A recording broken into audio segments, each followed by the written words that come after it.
Happy 4th of July. The 4th of July always produces a lot of fireworks celebrations. While that can be a good time for a lot of folks, not everyone always enjoys those shows. 25 News reporter Alicia Nespreto explains.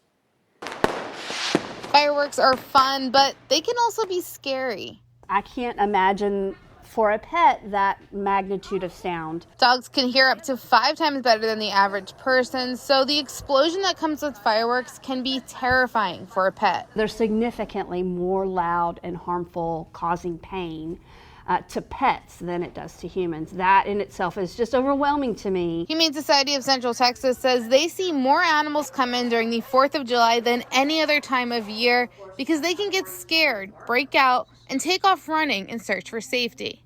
Our animal control officers will be getting an insurmountable number of calls on lost dogs or injured injured and lost cats.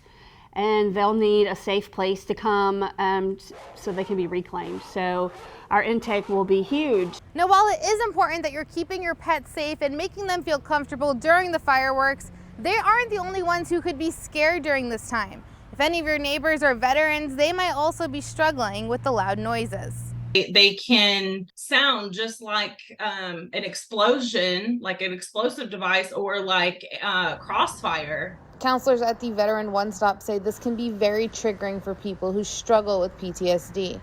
I absolutely hear the veterans that I work with talk about how holidays like these are triggering to them.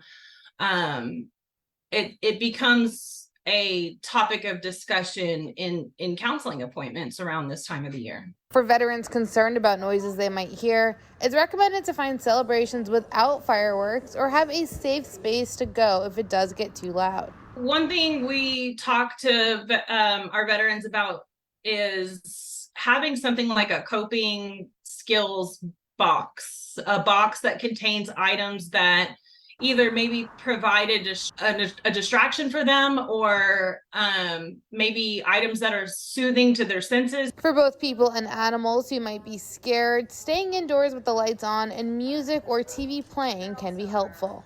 That would help drown out some of the booms and the bangs in that celebration process and keep your pet feeling comfortable inside their home. If you absolutely have to leave them outdoors, make sure your fence is secure and that your pet has a collar with a tag and your information on it. In Waco, Alicia Nespreto, 25 News.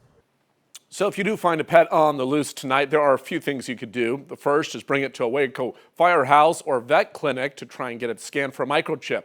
If the dog is not chipped, you can post a picture of them on the local Lost Pets Facebook group. Finally, you can bring that animal to the shelter, but that should be a last resort.